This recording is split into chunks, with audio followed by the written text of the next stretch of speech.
For decades, we have looked at Mars as our next big step, enabling us to become an interplanetary species, a spacefaring civilization. Now, as we can see, Project Mars looks like a reality. With the plan laid down on how we will actually get to Mars, there are some problems that still need to be tackled first. One of them being creating fuel on Mars itself.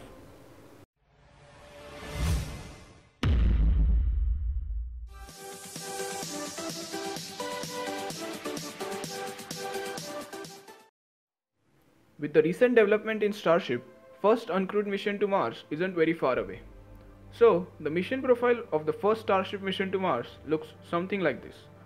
Launching the first Starship from Earth with the Mars-bound payload, the first payload will likely be a chemical plant to demonstrate the production of rocket fuel on Mars, reach low Earth orbit, refuel the Starship with several tanker Starships, blast off to Mars and hopefully successfully land there. These first Starship missions will be technology demonstration missions where SpaceX will need to demonstrate their precision landing capabilities and in situ propellant production technology.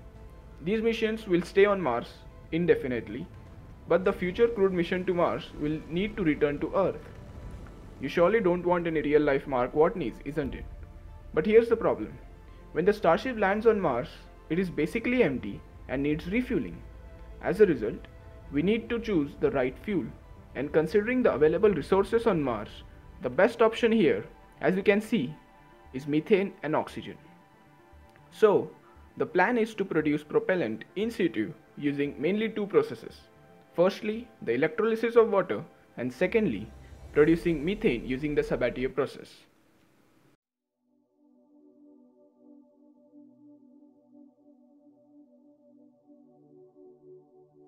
The Sabatier process uses carbon dioxide and hydrogen to produce methane and oxygen, the fuel used by the Starship for its Raptor engines. On Mars, getting carbon dioxide is relatively easy as atmosphere there is 95.3% carbon dioxide, but the other reactant, hydrogen, is not readily available. So, we need to do something to get the required amount of hydrogen for propellant production. As you probably know, Mars does have enough amount of water stored in the form of ice. Most of it is either at the poles or underground. So, if we can successfully mine the ice from the Martian surface, then we can produce the hydrogen using basically water and electricity. This will provide us with two important things. First, the hydrogen required for the methane production, and second, the oxygen for the fuel and life support in future.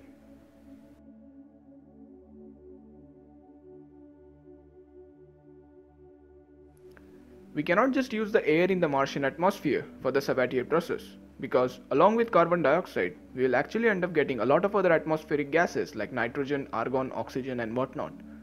So, we need to filter out the carbon dioxide from the Martian atmosphere to use it for propellant production.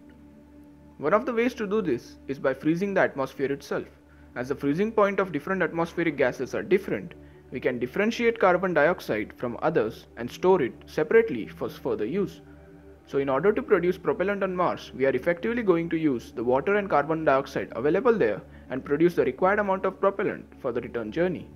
But all this is easier said than done.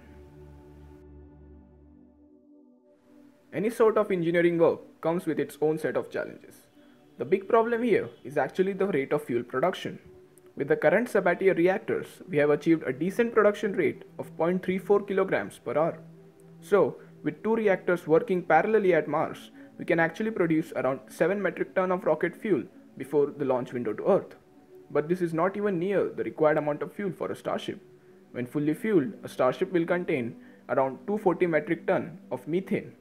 So, in order to produce this much, we need a lot of development in the rate of fuel production. Elon Musk himself has stated that 60 to 70% of the solar power produced on Mars will actually go for propellant production only.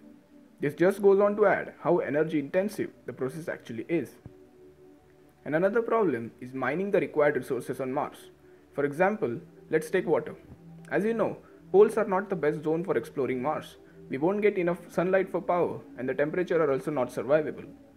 So, we need to mine underground water on Mars for electrolysis. And this will need a good amount of development in drilling technology as it will be very hard to dig below the Martian surface.